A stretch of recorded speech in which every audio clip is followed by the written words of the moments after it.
রাব্বুল আলামিন মানব জাতিকে সৃষ্টির পাশাপাশি জাহান্নাম এবং জান্নাত দুটো জিনিস সৃষ্টি করে রেখেছেন।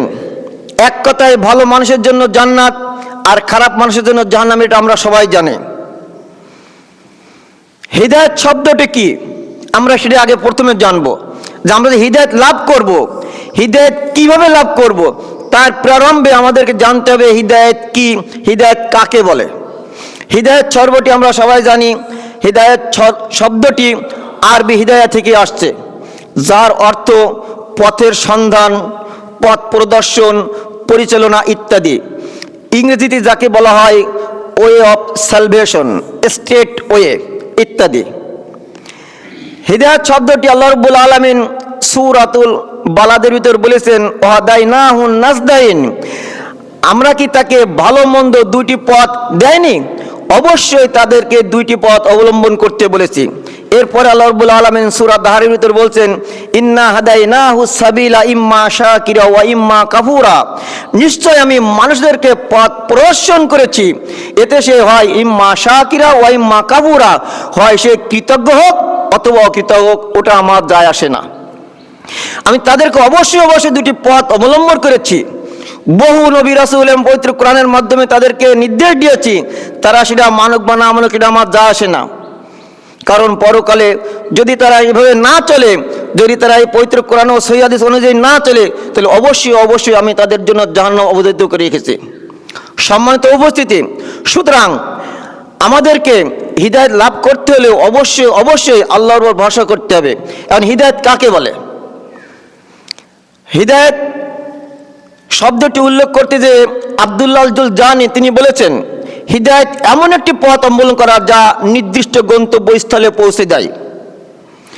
হিদায়াত লাভ করতে হলে আল্লাহ রাব্বুল আলামিন যুগ যুগে অসংখ্য নবী রাসূল ও মহাগ্রন্থ আল কোরআনের মাধ্যমে যে নির্দেশ দিয়েছেন, আমরা তার ভিতর দিয়ে হলেও আজকে সংক্ষিপ্ত আকারে আপনাদের সামনে তুলে ধরবো ইনশাআল্লাহ। আপনাদের আগেই বলেছি যে আজকের জুমার সংক্ষিপ্ত বিষয় হিদায়াত লাভের উপায়। হিদায়াত লাভের উপায় অনেকগুলো রয়েছে, এবং প্রত্যেকটা বিষয় যদি তুলে ধরি তাহলে সময় পাবো না ইনশাআল্লাহ। তার ভিতর দিয়েই যতদূর সম্ভব এর ভিতর থেকে গুরুত্বপূর্ণ পয়েন্টগুলো আপনাদের সামনে তুলে ধরার প্রয়াস পাবো ইনশাআল্লাহ। সম্মানিত উপস্থিতি, হিদায়াত লাভের অন্যতম উপায় হচ্ছে, এক নম্বর আছে ঈমান আনয়ন করা। হিদায়াত লাভের অন্যতম উপায় হলো ঈমান আনয়ন করা। এখন আমাদের ভাবতে হবে ঈমানটা কি, কার উপর ঈমান আনতে হবে, কার উপরে বিশ্বাস করতে হবে, আমরা কিভাবে বিশ্বাস করলে আমাদের ভিতরে ঈমান সৃষ্টি হবে, আর ঈমানের মাধ্যমে আমরা পরকালে সাকসেস হব। সুতরাং আমাদের জানতে হবে ঈমানটা কি। আল্লাহ রাব্বুল আলামিন বলছেন, ইন্নাল্লাযীনা আমানু ওয়া আমিলুস সালিহাতি ইয়াহদিহিম রাব্বুহুম বিঈমানিহিম, সূরা ইউনূস 9 নম্বর আয়াত। আল্লাহ রাব্বুল বলছেন, নিশ্চয় যারা ঈমান আনে এবং সৎকর্ম করে আমি তাদেরকে পথ প্রদর্শন করেছি তাদের ঈমানের কারণে। সুবহানাল্লাহ। সুতরাং যারা ঈমান আনবে এবং সৎকর্ম করে আল্লাহ রাব্বুল আলামিন অবশ্যই অবশ্যই তাদেরকে পথ প্রদর্শন করবেন। সুতরাং আমাদের উচিত হবে আমরা যেন সর্বদাই ঈমান আনি, আল্লাহর প্রতি বিশ্বাস করি। এখন ঈমানটি কি, ঈমান কাকে বলে? আমরা সবাই জানি ঈমানের রুকন কয়টি? কয়টি? 6টি।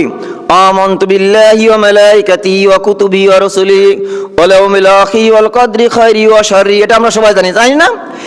ঈমান আনতে হবে কার উপরে? আল্লাহর উপরে, তার ফেরেশতাগণের প্রতি, তার নবী রাসূলগণের প্রতি, তার কিতাব সমূহের প্রতি, তাকদীরের ভালো মন্দের প্রতি এবং পরকালের প্রতি। এই 6টি না তো, নাকি এই 6টি? তো এই 6টির প্রতি আমাদের কি করতে হবে? পরিপূর্ণভাবে ঈমান আনতে হবে, বিশ্বাস স্থাপন করতে হবে। এখন প্রথমে বলা হয়েছে আমানতু বিল্লাহ, আল্লাহর প্রতি ঈমান। আপনি আল্লাহর প্রতি ঈমান কিভাবে আনবেন? আল্লাহর প্রতি ঈমান আনার জন্য আপনাকে 4টি বৈশিষ্ট্য অবলম্বন করতে হবে। এই 4টি বৈশিষ্ট্য আপনি যদি অবলম্বন না করেন, এই 4টি বিষয় যদি আপনি বিশ্বাস না করেন, তাহলে আপনার ঈমান থাকবে না। এখন আপনি ঈমান আনলেন, আপনার ভিতরে ঈমান রয়েছে, আপনি ধরেন আপনার ভিতরে কোনো ঈমান নেই, আপনি প্রতি বছর সিয়াম পালন করলেন, আপনি যাকাত দিলেন, আপনি হজ করলেন, আপনার মৃত্যুর আগ পর্যন্ত আপনি তাহাজ্জুদ সালাত আদায় করলেন, আপনার ভিতরে ঈমান নেই, আপনার ওই আমল কোনো কাজে আসবে না। অতএব ভালো কাজ যদি করতে চান তাহলে অবশ্যই আপনার ভিতরে ঈমান আনতে হবে। এটাই আল্লাহ রাব্বুল আলামিনের নির্দেশ। সুতরাং আমি যেটা বলছিলাম, 1 নম্বর আল্লাহর প্রতি ঈমান আনার 4টি বৈশিষ্ট্য আমাদের মানতে হবে। সেই 4টি বৈশিষ্ট্য 1 নম্বর হচ্ছে যে আল্লাহর অস্তিত্বের উপর ঈমান। আমরা অনেকেই জানি যে আল্লাহর অস্তিত্ব আবার কি, এই পৃথিবীতে এমনি পরিচালিত হচ্ছে, এটা কি তাই? এই পৃথিবী এমনি পরিচালিত হচ্ছে? জি না, এই পৃথিবী পরিচালিতের জন্য অবশ্যই আল্লাহ রাব্বুল আলামিন রয়েছেন, তার মাধ্যমেই এই পৃথিবী, একমাত্র তার মাধ্যমে এই পৃথিবী পরিচালিত হচ্ছে। সুবহানাল্লাহ। আল্লাহ রাব্বুল আলামিন তার নবী রাসূলদেরকে বলে দিয়েছেন, হে নবী রাসূল, তোমরা তোমাদের জাতিদেরকে বলে দাও যে তোমরা কি সন্দেহ করো যে এই পৃথিবী একাই পরিচালিত হচ্ছে? জি না, এই পৃথিবী একাই পরিচালিত হচ্ছে না। আসমান, জমিন, খাল, বিল, পাহাড়, পর্বত যা কিছু দেখেন না কেন, সবই তার ভিতরে আমার নিদর্শন রয়েছে। সুবহানাল্লাহ। এটা আল্লাহ রাব্বুল আলামিনের নির্দেশ। আমরা প্রত্যেকে জানি যে আমরা আসলে প্রতিটা শিশু যখন জন্মগ্রহণ করি তখন কিন্তু প্রত্যেকটা শিশু ইসলাম নিয়ে জন্মগ্রহণ করে। রাসূলুল্লাহ সাল্লাল্লাহু আলাইহি সাল্লাম বলছেন, কুল্লু মাউলুদিন ইউলাদু আলাল ফিতরা। প্রত্যেকটা শিশু, প্রত্যেকটা মানুষ ফিতরাত অর্থাৎ ইসলাম নিয়ে জন্মগ্রহণ করে। এরপরে তার পিতা, তার মা তাকে ইহুদি, খ্রিস্টান, নাসারা এগুলোই বানায়। সুতরাং আমাদের হিদায়াত লাভের 1 নম্বর উপায় হবে আল্লাহর অস্তিত্বকে অবশ্যই স্বীকার করতে হবে। আপনি মনে করবেন যে জি না, আমি আল্লাহর অস্তিত্ব বলে স্বীকার করি না, এই পৃথিবী একাই পরিচালিত, জি না, এখন যদি আল্লাহ রাব্বুল আলামিন আমার মুখ বন্ধ করে দেন তাহলে আমার এই মুখ খোলার কেউ আছে? কেউ নাই। তাহলে স্বীকার করতে হবে যে আমাদের সব কিছু এই পৃথিবীটা একমাত্র পরিচালনা করছেন আমাদের মহান রব্বুল আলামিন সুবহানাহু ওয়া তাআলা। মনে থাকবে তো? অবশ্যই আল্লাহর এই অস্তিত্বের উপর আমাদের স্বীকার করতেই হবে। ইমামগণ সর্বদা আল্লাহর অস্তিত্ব নিয়ে দলিল প্রমাণ করতেন। আমি 4টি ইমামের আল্লাহর অস্তিত্ব নিয়ে যে তারা স্বীকার করেছেন, এবং ইহুদি, খ্রিস্টান যারা নাস্তিকবাদী, তারা আল্লাহর অস্তিত্ব নিয়ে স্বীকার করে না, কিন্তু 4 ইমামের নিয়ে আজকে আপনাদের দলিল দেব ইনশাআল্লাহ। ইমাম আবু হানিফা রাহিমাহুল্লাহ, ইমাম মালিক রাহিমাহুল্লাহ, ইমাম শাফি রাহিমাহুল্লাহ এবং ইমাম আহমদ ইবনে হাম্বল রাহিমাহুল্লাহ, এই 4 জনের যুক্তি আপনাদেরকে খণ্ডন করবো ইনশাআল্লাহ। একদিন এক নাস্তিকের একটি দল, আপনারা খুব মনোযোগ দিয়ে শুনবেন যে আল্লাহর অস্তিত্ব বলে কিছু আছে কিনা। এই আল্লাহর অস্তিত্ব যদি আমরা স্বীকার না করি তাহলে আমরা কাফের হয়ে যাব, আমরা মুশরিক হয়ে যাব। সুতরাং আল্লাহর যে অস্তিত্ব রয়েছে তার বাস্তব প্রমাণ দেখেন এই 4 ইমাম কিভাবে দিয়েছে। আপনারা একটু মনোযোগ সহ শুনবেন, কেউ মাথা নিচু করবেন না। যেহেতু শীতকাল, রাতে প্রচুর ঘুম হয়, দিনের বেলায় এখন না ঘুমালে কোনো সমস্যা হয় না, কারণ গরমের সময় রাতে ঘুম কম হয়, দিনের বেলায় ঘুম আসাটা স্বাভাবিক। আর তারপরে মসজিদ বলে কথা, মসজিদ একটা শান্তির জায়গা, এখানে ঘুম আসবেই। কিন্তু এই যে শয়তান তো শয়তানি করবেই, ওর কাজ শয়তানি করা। সুতরাং শয়তানের প্ররোচিত না হয়ে আমরা আল্লাহ রাব্বুল আলামিন যে নির্দেশিকা দিয়েছে আমরা সেগুলোর দিকে খেয়াল করি। যাই হোক, একদিন নাস্তিকের একটি দল ইমাম আবু হানিফার নিকট এসে বলছেন, হে আবু হানিফা, আপনি যে আল্লাহর অস্তিত্ব নিয়ে স্বীকার করেন যে আল্লাহ নামে একজন আছেন যে পৃথিবী পরিচালনা করছেন, আপনার বাস্তব প্রমাণ কি? আপনার কাছে কোনো দলিল আছে কি? ইমাম আবু হানিফা রাহিমাহুল্লাহ তিনি বললেন, অবশ্যই আমার কাছে প্রমাণ আছে, আমার কাছে দলিল আছে যে এই পৃথিবী এমনি পরিচালিত হচ্ছে না। অবশ্যই একজন রয়েছেন, তিনি আছে মহান রব্বুল আলামিন, তার মাধ্যমে এই বিশ্ব জগৎ পরিচালিত হচ্ছে। ঠিক আছে, তাহলে আমাদেরকে দলিল প্রমাণ করতে হবে যে আল্লাহ রব্বুল আলামিনের অস্তিত্ব আছে। যাই হোক, ইমাম আবু হানিফা রাহিমাহুল্লাহ তিনি বললেন, আমাকে কোথায় যেতে হবে বলেন। তখন নাস্তিকের ওই দলটি বললেন, আমাদেরকে প্রমাণ দিতে হলে দাজলা নদীর উপরে যেতে হবে। দাজলা নদী কোথায় আপনারা জানেন? টাইগ্রিস নদী, অর্থাৎ ইরাকে অবস্থিত। নদী পার ওই পাশে একদিন দিন ধার্য করা হলো এবং সময় ধার্য করা হলো যে অমুক তারিখে এই সময়ে আজকে একটি বাহাস হবে ইমাম আবু হানিফা রাহিমাহুল্লাহ এবং ওই নাস্তিকের ভিতরে। যাই হোক, যত সময় নাস্তিকের দল সেখানে উপস্থিত হলো, ওই দিন ইমাম আবু হানিফা রাহিমাহুল্লাহ তিনি ইচ্ছা করে ওই দিন বিলম্ব করলেন শুধু এই উত্তর দেওয়ার জন্য। যাই হোক, যখন সময় অতিবাহিত হয়ে যাচ্ছে তখন নাস্তিকের দলটি বলছে, হয়তো আবু হানিফার নিকট কোনো দলিল নেই, আল্লাহর অস্তিত্ব বলতে কিছু নেই, নাউজুবিল্লাহ, সুতরাং আবু হানিফা আসবে না, অতএব এ বাহাস আজকে হবে না। এই কথা বলতে বলতেই কিছুক্ষণের ভিতরে ইমাম আবু হানিফা রাহিমাহুল্লাহ তিনি উপস্থিত হলেন। তিনি উপস্থিত হওয়ার পরে বললেন, কি বাবা আবু হানিফা, আপনার মনে হয় কোনো দলিল প্রমাণ নেই, তার জন্য আপনি মনে হয় দেরি করে আসলেন, তাই না? তখন ইমাম আবু হানিফা রাহিমাহুল্লাহ তিনি বলছেন, না, বিষয়টা তেমন না, বিষয়টা হচ্ছে এই, আমি যখন দাজলা নদীর উপরে আসলাম, এসে দেখি কোনো নৌকা নেই, আমি নৌকা নাই, আমি কি করে পার হবো? বহুক্ষণ দাঁড়ায় থাকার পরে দেখলাম একটি গাছ দ্বিখণ্ডিত হয়ে গেল, গাছের ভিতর দিকে কিছু তক্তা বের হলো, ওই তক্তাগুলো সুন্দর করে এক জায়গায় একত্রিত হলো এবং একটি নৌকা তৈরি হয়ে গেল। নৌকাটি আমার সামনে যখন আসলো, আমি নৌকা এমনি এমনি পার হয়ে গেলাম। এ কথা যখন বলল, তখন নাস্তিকের দলটি বলল, এতদিন আমরা জানতাম ইমাম আবু হানিফা খুবই জ্ঞানী মানুষ, খুবই বিজ্ঞ মানুষ, আসলে তো সে গাধা। এ কথা বলার পর ইমাম আবু হানিফা রাহিমাহুল্লাহ বললেন, তাহলে আপনারা হেরে গেছেন। কি জন্য হেরে গেছে? তার বাস্তব প্রমাণ এই যে একটি কাঠ থেকে, একটি গাছ থেকে যদি কিছু কাঠ একত্রিত হয়ে, কিছু তক্তে একত্রিত হয়ে নৌকা হলো, আর নৌকা পার হয়ে আমি আসলাম, এটা যদি আপনারা বিশ্বাস না করেন, তাহলে এই সর্বপৃথিবী, এই মহান, এই বিশাল পাহাড় পর্বত এই বিরাজ করছে, এগুলো সবই একমাত্র আল্লাহ তাআলার মাধ্যমে পরিচালিত হচ্ছে। সুবহানাল্লাহ। ওরা হেরে গেলেন যে সামান্য একটি গাছ থেকে কিছু তক্তা বেরোলো, এটা আপনারা বিশ্বাস করতে পারছেন না, আর এই বিশাল পৃথিবী একাই পরিচালিত হচ্ছে। জি না, তখন তারা হেরে গেল। এটাই তিনি একটি গাছ দিয়ে উদাহরণ দিলেন। এরপরে তিনি বলছেন, আপনি যদি একটি বাক্সের ভিতরে ক খ গ ঘ উম্ম লিখে সারাদিন 5টা কাগজে 5টা অক্ষর লিখে দেন, ক থেকে উম পর্যন্ত, আপনি সারাদিন এভাবে নাড়াচাড়া করবেন, আপনার ক্ষমতা আছে একটি শব্দ তৈরি করার? আছে কারো ক্ষমতা? সারাদিন নাড়াচাড়া করলে আপনি ক খ গ ঘ উম দিয়ে একটি শব্দ তৈরি করতে পারবেন না। অথচ আল্লাহ রাব্বুল আলামিন এই বিশাল পৃথিবী তিনি একাই বিরাজ করছেন, একাই রাজত্ব করছেন। সুবহানাল্লাহ। এরপরে গেলেন ইমাম মালিকের কাছে রাহিমাহুল্লাহ। ইমাম মালিক রাহিমাহুল্লাহর কাছে যাওয়ার পরে তাকে বলা হচ্ছে যে আপনি যে আল্লাহর অস্তিত্ব নিয়ে বিশ্বাস করেন, আল্লাহর যে অস্তিত্ব আছে, আল্লাহ যে একাই এই পৃথিবী পরিচালনা করছেন, তার প্রমাণ কি? তিনি বলছেন, আমি আল্লাহর অস্তিত্ব নিয়ে এই জন্য বিশ্বাস করি যে রং, স্বর, অর্থাৎ মানুষের এই যে কণ্ঠ, এই কণ্ঠ এবং ভাষা, মুখের ভাষা এবং মানুষের যে রঙের পার্থক্য নেই, এটাই আমি আল্লাহর অস্তিত্ব স্বীকার করি। সুবহানাল্লাহ। এর উদ্দেশ্য কি?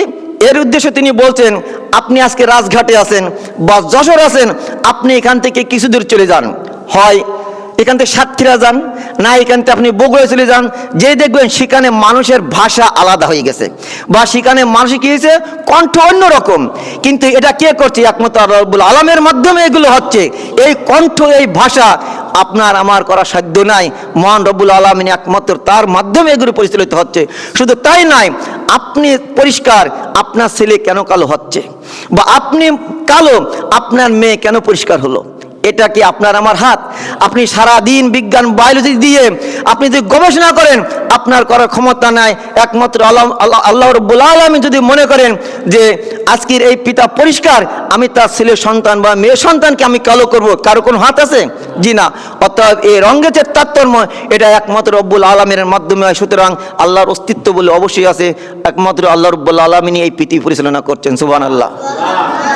এরপরে ইমাম শাফির কাছে যাওয়া হলো রাহিমাহুল্লাহ। ইমাম শাফি রাহিমাহুল্লাহ বলছেন, আল্লাহর অস্তিত্ব একেবারে পরিষ্কার, এর আবার বিশ্বাস কি আছে? অবশ্যই অবশ্যই আল্লাহ রাব্বুল আলামিন এই পৃথিবী জগৎ পরিচালনা করছেন, যা মানুষের সাধ্য নয়।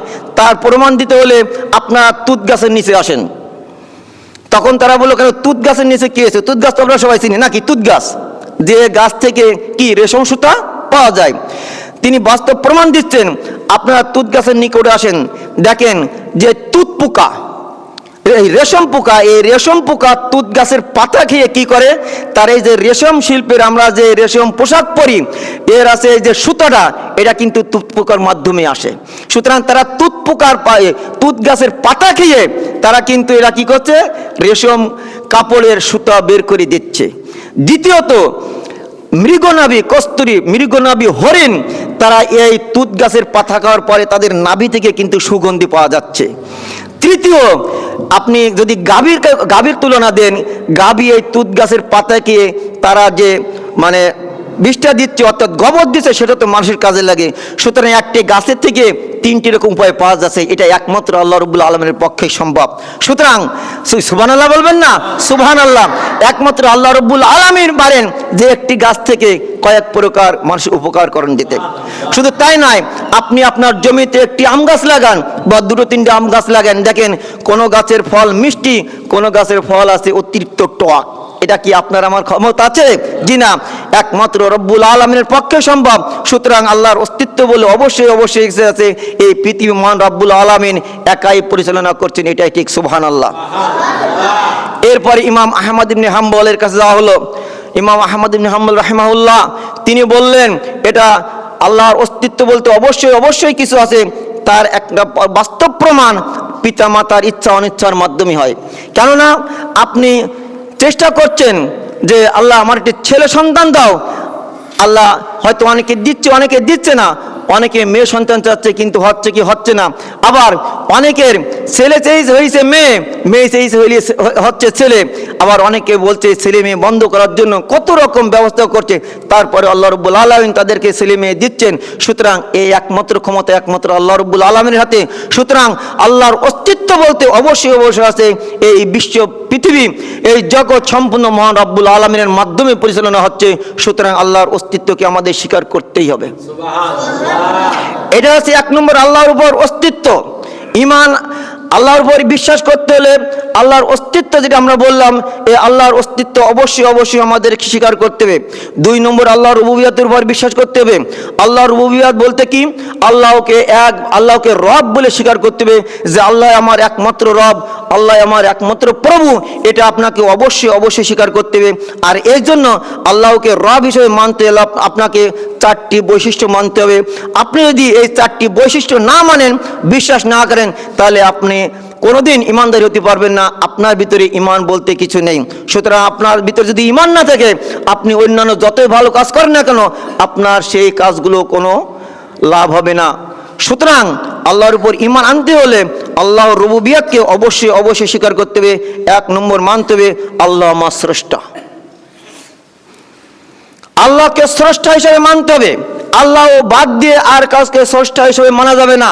তার বাস্তব প্রমাণ এই আসমান জমিন পাহাড় পর্বত থেকে শুরু করে নিয়ে ক্ষুদ্র পিপিলিকা পর্যন্ত সবকিছুর একমাত্র স্রষ্টাকে আল্লাহ রাব্বুল আলামিন, এটা আপনাকে বিশ্বাস করতেই হবে, স্বীকার করতেই হবে। যদি না করেন তাহলে আপনার ঈমান থাকবে না। সুতরাং আল্লাহ আমার সব কিছু স্রষ্টা, আল্লাহ আমার সব কিছু, এটা আপনাকে বিশ্বাস করতে হবে। দুই নম্বর আছে, যেহেতু সময় কম আমি সংক্ষেপে বলছি, দুই নম্বর আছে আল্লাহ আছে সব কিছুর মালিক। আপনি বলে থাকি যে আজকে একটা অট্টালিকা গড়ে তুলেছি, এটার মালিক আমি। আপনি কিসের মালিক? আপনি ওর মালিক নয়, তাহলে আপনার মালিক কে? আল্লাহ। অতএব আপনি কয়দিনের জন্য আপনি ওই যে অট্টালিকা গড়ে তুললেন, আর আপনি শুধু বলছেন আমি মালিক মালিক? জি না, আপনি মালিক নাই। আপনি এখন দাঁড়িয়ে আছেন, আমি যে দাঁড়িয়ে এখানে হাত নাড়াচ্ছি, এই যে মুখ দিয়ে কথা বলছি, আল্লাহ রাব্বুল আলামিন এক্ষুনি যদি বলেন যে আমি তোমার সব কিছু বন্ধ করে দিলাম, এই হাত নাড়ানোর শক্তি কারোর আছে? কারোর শক্তি নাই। সুতরাং আল্লাহকে সব কিছুর মালিক হিসাবে আমাদেরকে মানতে হবে। তাই যদি না হয় তাহলে কিন্তু আমাদের ঈমান থাকবে না। সুতরাং সর্বক্ষেত্রে আমাদেরকে একমাত্র আল্লাহকে আমাদের মালিক বলে মানতে হবে। আমরা যেন কোনো সময় দ্বিমত পোষণ করি না যে আল্লাহ ছাড়া আর কেউ আছে, তাহলে কিন্তু আমরা শিরকের মুশরিকদের অন্তর্ভুক্ত হয়ে যাব। রব্বুল আলামিন আমাদেরকে এই ধরনের শিরক এবং মুশরিক থেকে বিরত থাকার তৌফিক দান করুন। আল্লাহুম্মা আমিন। তিন নম্বর আছে আল্লাহ রিজিক দাতা। আল্লাহ রাব্বুল আলামিন বলছেন আল্লাহু খায়রুর রাজিকিন, আল্লাহ আছে উত্তম রিজিক দাতা। আমরা সব কিছু, আমরা যে জীবন ধারণ করি, এই একমাত্র রিজিকের মালিক কে? আল্লাহ রাব্বুল আলামিন। আল্লাহ রাব্বুল আলামিন যদি ইচ্ছা করেন যে আজকে আমি রিজিকের ব্যবস্থা করব না, আপনার সাধ্য নাই আপনি কোনো কিছু করবেন। আপনি হয়তো মনে করছেন যে আমার ঘরে অঢেল সম্পদ রয়েছে, যে আমি এগুলো এখান থেকে নিয়ে খাবো, সমস্যা নেই। জি না, আল্লাহ যদি আপনাকে রিজিক না দেন, তাহলে আপনাকে এগুলো আপনি কি করে খাবেন বা কি করে চলবেন? সুতরাং একমাত্র আল্লাহকে রিজিক দাতা হিসেবে মেনে নিতে হবে, কারণ রিজিকের মালিক একমাত্র কে? আল্লাহ রাব্বুল আলামিন। পৃথিবীতে এমন অসংখ্য প্রাণী রয়েছে যাদেরকে রিজিক বহন করার ক্ষমতা তাদেরকে দেওয়া হয়নি। যেমন উদাহরণস্বরূপ পবিত্র কোরআনে আসছে, পাখিকে আপনি যদি দেখা হয়, সকালবেলায় পাখিরা তাদের বাসা থেকে বের হয়, আবার সন্ধ্যার সময় চলে আসে, কিন্তু তাদেরকে এই যে খাদ্যর ব্যবস্থাটা কে করলো? সম্পূর্ণ আল্লাহ রাব্বুল আলামিন। সুতরাং উত্তম রিজিকের মালিক হচ্ছে কে? আল্লাহ রাব্বুল আলামিন। আপনারা দেখেছেন বড় বড় সাগর থেকে, যখন মহাসাগর থেকে বড় বড় কুমিরগুলো বিরাট আকারের মাছ প্রাণী খেয়ে ওরা যখন দাঁতের ভিতর বেঁধে যায়, ওই দাঁতের ভিতরের ময়লা বা ওই মাছ খেয়ে যখন দাঁতের ভিতর থেকে যায়, তখন তারা ওইগুলো ছাড়ানোর জন্য কি করে জানেন? ওই কুমিরগুলো ডাঙ্গায় এসে এভাবে হা করে দাঁড়ায় থাকে, হা করে শুয়ে থাকে। তখন আল্লাহ রাব্বুল আলামিনের পক্ষ থেকে পাখি পাঠায় দেওয়া হয়। ওই পাখিগুলো তাদের দাঁতের ভিতর থেকে খোসায় খোসায় ওই কাঁটাগুলো বের করে এবং সেগুলোই তাদের রিজিক। সুবহানাল্লাহ। এইভাবে আল্লাহ রাব্বুল আলামিন রিজিকের ব্যবস্থা করে দেন। আপনি হয়তো মনে করছেন যে আমার রিজিকের ব্যবস্থা আমি কি করব, আমি অক্ষম হয়ে গেছি। আপনার কাছে আল্লাহর কাছে চাইতে হবে। রিজিকের মালিক একমাত্র আল্লাহ রাব্বুল আলামিন। আপনি দেখেন ব্যাং দেখেন অনেক সময় এরম হা করে বসে থাকে, দেখেন কিছু কিছু পোকা ওই মুখের ভিতরে ঢুকে যায়, তখন সেটা আছে তাদের রিজিক। সুবহানাল্লাহ। সুতরাং রিজিকের মালিক একমাত্র আল্লাহ রাব্বুল আলামিনকে বিশ্বাস করতে হবে।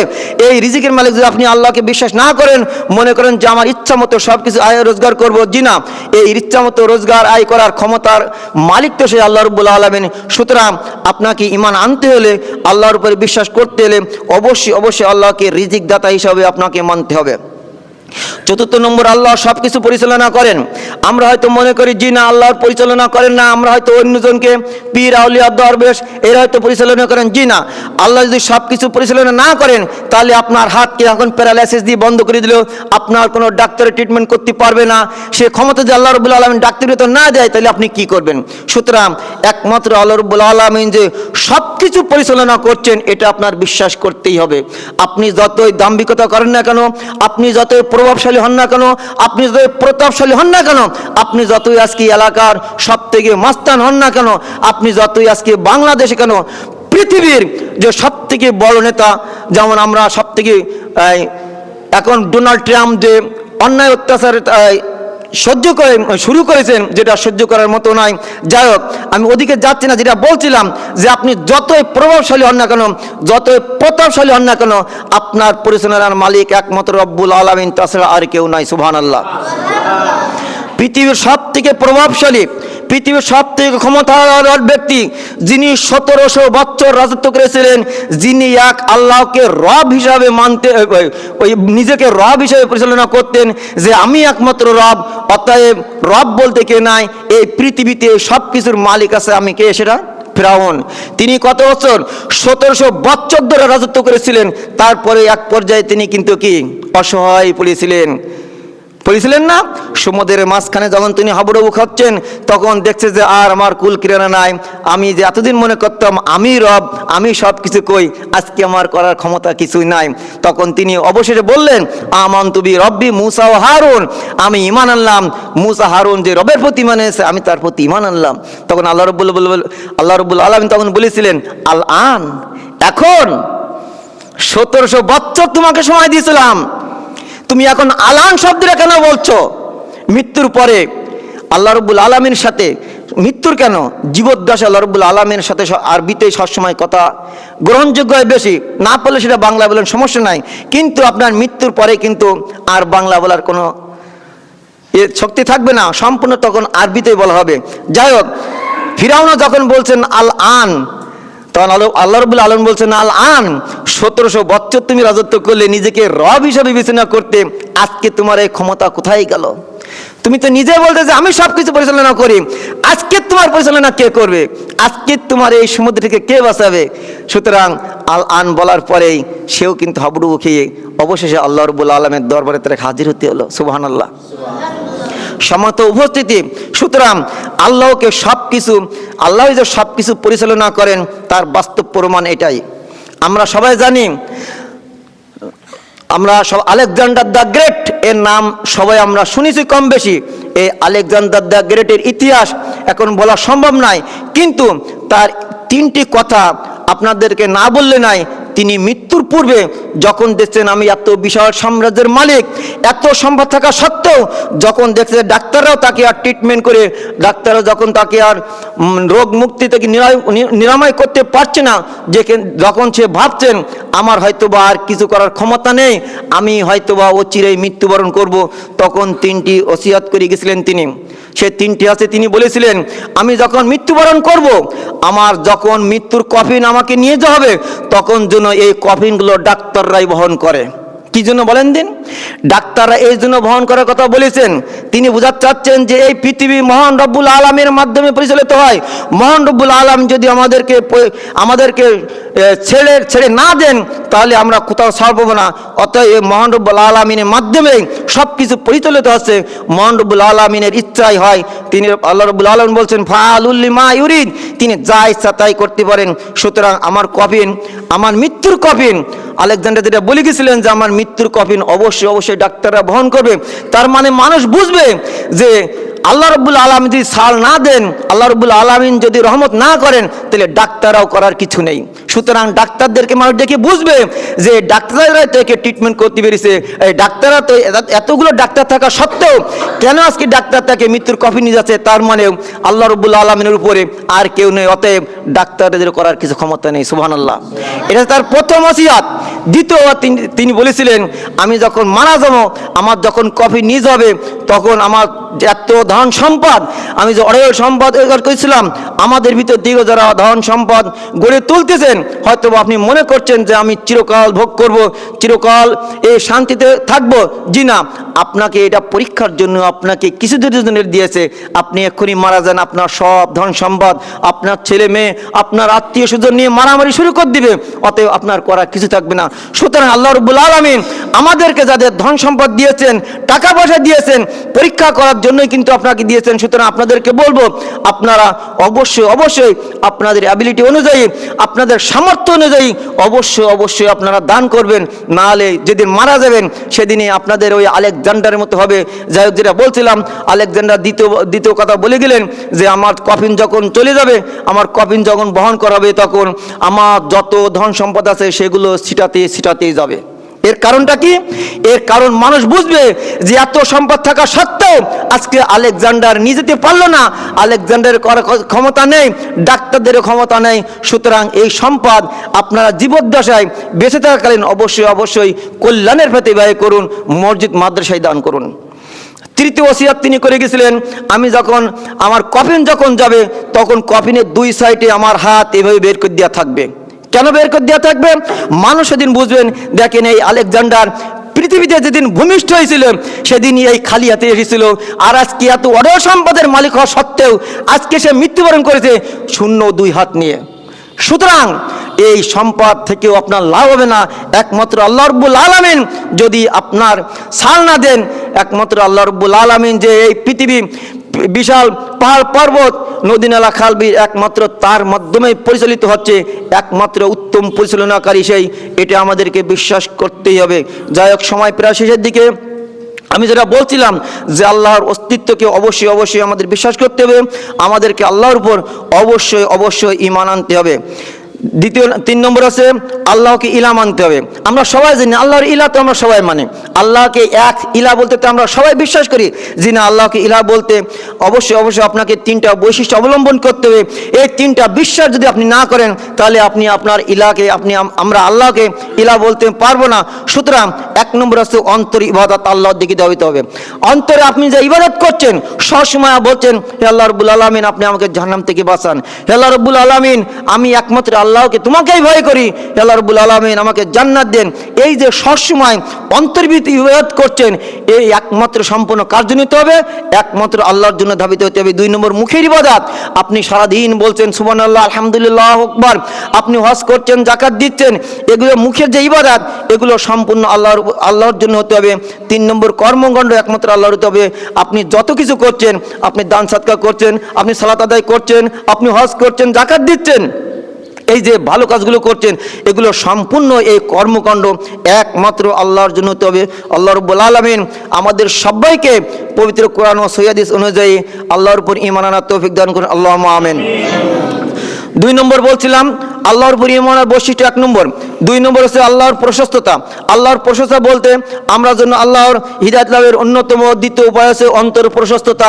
অন্তর প্রশস্ততা বলতে এটাই বোঝায় যে আমরা যখন আল্লাহর ইবাদত করব, একমাত্র তাওহীদ পন্থী অর্থাৎ তাওহীদ ভিত্তিক আমাদের হতে হবে।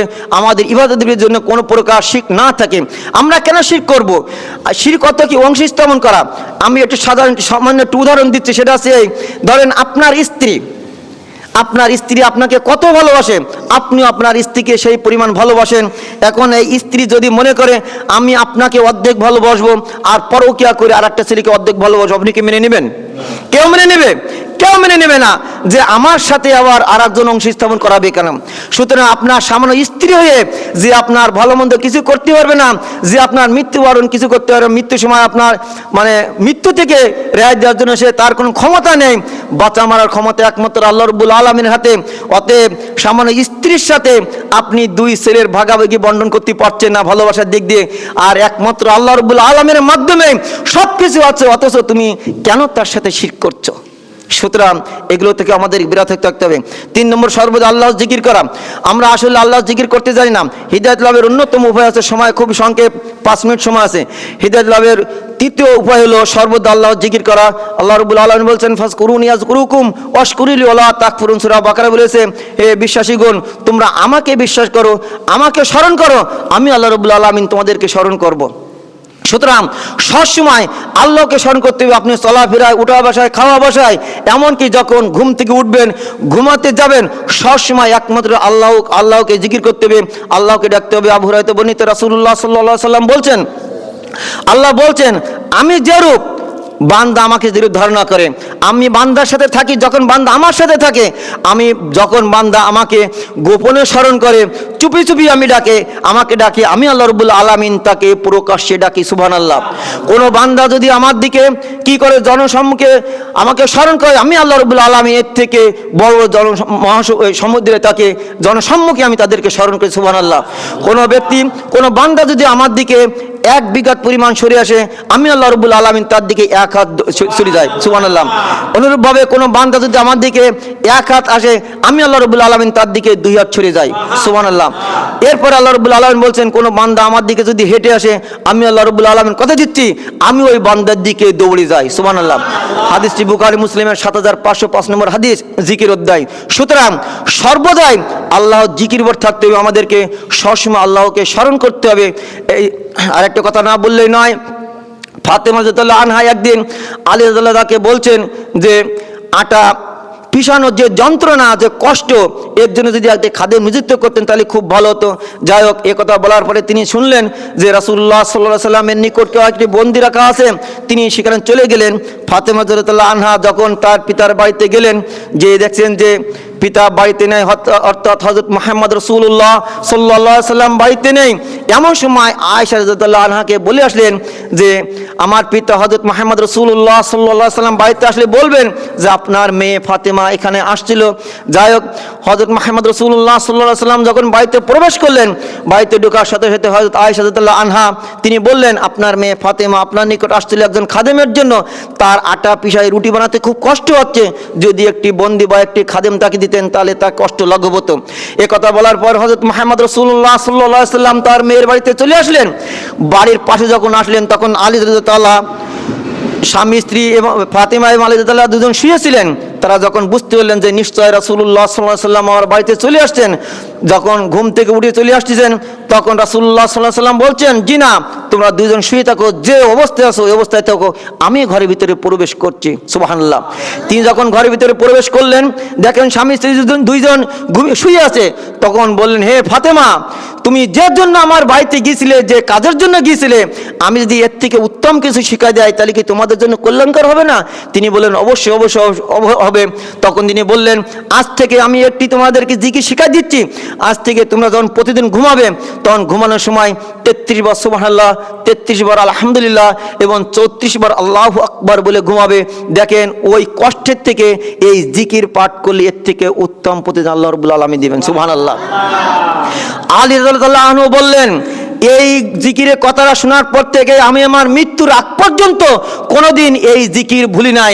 এমনকি সিপ্পিনের যুদ্ধ হচ্ছে ওই এক রাতে, সেই সিপ্পিনের যুদ্ধের ভিতরেও আমি এই আমলটা করেছিলাম। সুবহানাল্লাহ। সুতরাং আমাদেরকে সবসময় জিকির আজগার ভিতরে থাকতে হবে, তাহলে ইনশাল্লাহ আমরা নাজাত পাবো, নচেত নাই। এরপরে আল্লাহ রাব্বুল আলামিনের উপর ঈমান আনার চতুর্থ বৈশিষ্ট্য হচ্ছে কোরআন তেলাওয়াত করা। আল্লাহ রাব্বুল আলামিনের নিকটে আমাদের 1 নম্বর সঙ্গী সাথী আছে এই পবিত্র আল কোরআন। এই কোরআন রাব্বুল আলামিন কিয়ামতের দিন হুজ্জাতুল লাক ওয়া আলাইকা রাসূলুল্লাহ সাল্লাল্লাহু আলাইহি ওয়াসাল্লাম বলছেন, এই কোরআন আপনার পক্ষে বিপক্ষে সাক্ষী দিবে, সেদিন আপনাকে মুখমণ্ডল সব বন্ধ করে দিবে, যে সূরা ইয়াসিন ভিতরে রয়েছে আল-ইয়াউমা নাখতিমু আলা আফওয়াহিহিম, সেদিন আপনার সমস্ত মুখমণ্ডল বন্ধ করে দিবে। আল্লাহ রাব্বুল আলামিন সেদিন এই কোরআন সামনে এসে একেবারে এইভাবে দাঁড়াবে, এই কোরআন আপনাকে শপথ করবে। সুতরাং এই কোরআনের সুপারিশ পেতে গেলে রব্বুল আলামিন যে আমাদেরকে জীবন বিধান দিয়েছেন, এই কোরআন সর্বদাই আমাদের তিলাওয়াত করতে হবে। আমরা হয়তো শিখতেও চাই না। রাসূলুল্লাহ সাল্লাল্লাহু আলাইহি ওয়াসাল্লাম বলছেন, খায়রুকুম মান তাআল্লামাল কুরআন ওয়া আল্লামাহু, তোমাদের মধ্যে সর্বোত্তম ওই ব্যক্তি যে নিজে কোরআন শেখে এবং অপরকে শিক্ষা দেয়। সুতরাং আমরা কোরআন শিখতে চাই না এবং আমরা যারা জানি তাদের কাছে আমরা শিখতে চাই না। সুতরাং আমরা যারা এখনো কোরআন শিখতে পারি নাই, আমরা যারা আলিফ বা তাসা জানি, আপনি বেড়াচ্ছেন, আপনি এটাই বলেন আলিফ বা তাসা। আপনি সূরা ফাতিহা জানেন, একটা মাত্র আয়াত জানেন আলহামদুলিল্লাহি রাব্বিল আলামিন, আপনি এই আয়াতটাই বারবার পড়েন। দেখেন এই কোরআন ওই একটা আয়াতের জন্য আপনার সুপারিশ করবে। আপনি সূরা ইখলাস জানেন, কুল হুয়াল্লাহু আহাদ, যা 3 বার পাঠ করলে একবার কোরআন খতমের সওয়াব হয়। সুবহানাল্লাহ। সুতরাং যে যেখানে থাকেন না কেন অবশ্যই অবশ্যই আমাদেরকে কোরআন পাঠ করতে হবে। এরপরে হিদায়াত লাভের অন্যতম উপায় আছে সৎকর্মশীল ও উত্তম ব্যক্তিদের সাথী হওয়া। এটাই বলে আমি আমার বক্তব্য শেষ করার চেষ্টা করব ইনশাআল্লাহ। যদিও 2-3 মিনিট সময় পার হচ্ছে, আপনারা কিছু মনে করবে না, কারণ একটা বিষয় বলতে গেলে সেই বিষয়টা যদি সম্পূর্ণ না হয় তা আসলে খুব খারাপ লাগে বোঝাতে গেলে, যার জন্য অনেকে হয়তো রাগ করতে পারে। আমি তাদের কাছে ক্ষমা চেয়ে নিচ্ছি। খুব দ্রুতই বলছি আমি যে হিদায়াত লাভের অন্যতম উপায় হচ্ছে সৎকর্মশীল ও উত্তম ব্যক্তিদের সাথী হওয়া। আপনার চলাফেরায় জীবন দশায় উড়া বাসায় আপনাকে অবশ্যই সঙ্গী সাথীর প্রয়োজন হয়, আর এই সঙ্গী সাথীকে অবশ্যই আপনাকে সৎকর্মশীল হতে হবে ও উত্তম ব্যক্তিদেরকে আপনার সাথী তৈরি করতে হবে। একটি বাক্য আছে, সৎসঙ্গে স্বর্গবাস, অসৎসঙ্গে সর্বনাশ, সেটা আমরা জানি না। সুতরাং আপনার এমনও সৎকর্মশীল এমনও তাকুয়ান ব্যক্তিদের সাথে চলতে হবে, যেরূপ একটি উদাহরণ রাসূলুল্লাহ সাল্লাল্লাহু আলাইহি সাল্লাম বলছেন যে সৎকর্মশীল এবং অসৎকর্ম অর্থাৎ সৎ বন্ধু অসৎ বন্ধুদেরকে একটা উদাহরণ দেওয়া হয়েছে আতরওয়ালা এবং হাফরওয়ালা কামারের সাথে। এই জন্য উদাহরণ দিয়েছে যে আপনি যদি সৎসঙ্গীদের সাথে চলতে চান, যেমন আপনি যদি আতরওয়ালার সাথে চলেন, হয়তো আতরওয়ালার সাথে আপনি চলতে যেতে আপনি তার সাথে সুগন্ধ পাবেন, অথবা তার কাছে কিছু উপকার অর্থে কিছু কিনে নিতে পারবেন, অথবা সে আপনাকে কিছু ফিরিয়ে দিবে, কিন্তু সেটা কি আপনাকে ভালো লাগবে। এটা আছে সৎসঙ্গের সাথে স্বর্গবাস যেটা বলা হয়। আর অসৎসঙ্গ, আপনি যদি এখন কামারওয়ালা অর্থাৎ হাফরওয়ালার সাথে বেড়ান, আপনি হাফরওয়ালার সাথে থাকেন, হয়তোবা তার পাশে থেকে আপনি দুর্গন্ধ পাবেন, অথবা তার বসে থাকলে আপনার হয়তো ওই হাপরের আগুন ছিটে এসে আপনার জামা কাপড় পুড়ে যেতে পারে। এটা আছে অসৎ বন্ধু। সুতরাং সৎসঙ্গে স্বর্গবাস, অসৎসঙ্গে সাড়ে সর্বনাশ আমরা যেটা বলি। সুতরাং সৎকর্মশীল অবশ্যই হতে হবে। আপনার তাকওয়া, আপনার ফরজগারি দেখেই আপনার বন্ধু নির্বাচন করতে হবে, সঙ্গী নির্বাচন করতে হবে। সবসময় মনে রাখবেন তাকওয়াশীল হতে হলে ন্যায়পরায়ণ হতে হবে, সবসময় তাকওয়াশীল সত্যবাদী হতে হবে। একদিন রাসূলুল্লাহ সাল্লাল্লাহু আলাইহি ওয়াসাল্লাম নিকট এক সাহাবী উজুর পানি নিয়ে আসলেন এবং একটি মিসওয়াক নিয়ে আসলেন। এসে বলছেন, আনার পরে রাসূলুল্লাহ সাল্লাল্লাহু আলাইহি ওয়াসাল্লাম বলছেন, তুমি যে আমার নিকটে এই উজুর পানি নিয়ে আসলে, একটু মিসওয়াক নিয়ে আসলে, তুমি আমার কাছে কিছু চাও। তখন তিনি চাইলেন, বলছেন, হে আল্লাহ রাসূল, আমি আপনার নিকট জান্নাতে থাকতে চাই। রাসূলুল্লাহ সাল্লাল্লাহু আলাইহি ওয়াসাল্লাম বলছেন, জি না, তুমি অন্য কিছু চাও। তা ওই একই কথা যে রাসূলুল্লাহ সাল্লাল্লাহু আলাইহি ওয়াসাল্লাম আমি আপনার সাথে পরকালে জান্নাতে থাকতে চাই। রাসূলুল্লাহ সাল্লাম বারবারই বলছেন, জি না, তুমি অন্য কিছু চাও। তখন রাসূলুল্লাহ সাল্লাম তাকে বলছেন যে আমার সাথে যদি তুমি থাকতে চাও তাহলে তোমাকে অবশ্যই অবশ্যই নিয়মিত তাহাজ্জুদ সালাত আদায় করতে হবে। সম্মানিত উপস্থিতি, তাহাজ্জুদ সালাত আদায়ের কথা এজন্য বললাম, দেখেন সত্যবাদী আর ন্যায়পরায়ণ যদি হন তাহলে অবশ্যই অবশ্যই আপনাকে রাসূলুল্লাহ সাল্লাল্লাহু আলাইহি ওয়াসাল্লামের সাথে থাকা সঙ্গী হবে ইনশাআল্লাহ। সুবহানাল্লাহ। জান্নাতে থাকতে হলে আল্লাহ রাসূল সাল্লাল্লাহু আলাইহি ওয়াসাল্লাম নিজেই বলছেন, যদি কোনো ব্যক্তি সত্যবাদী হয়, ন্যায়পরায়ণতা হয়, সে আমার সঙ্গে জান্নাতে থাকবে। অথচ ওই সাহাবা যখন উজুর পানি আর মিসওয়াক নিয়ে গেলেন, তখন তাকে বললেন, আমার সঙ্গে থাকতে গেলে তোমাকে তাহাজ্জুদ সালাত আদায় করতে হবে। তাহলে সৎসঙ্গ অর্থাৎ সত্যবাদিতার ন্যায়পরায়ণতার কত গুরুত্ব এটা আমাদের বোঝা উচিত। সম্মানিত উপস্থিতি, এরপরে আমাদেরকে আল্লাহ রাব্বুল আলামিনকে দোয়া করতে হবে সব সময়ের জন্য আমরা ভালো পথে চলতে পারি। এরপরে আরও কিছু বিষয় ছিল, কিন্তু সময় শেষ। পরিশেষে বলবো, আল্লাহর হিদায়াত লাভের উপায় আমরা যতগুলো এখানে পেশ করলাম, সময় সংক্ষেপের কারণে আপনাদের সবগুলো বলা সম্ভব নয়।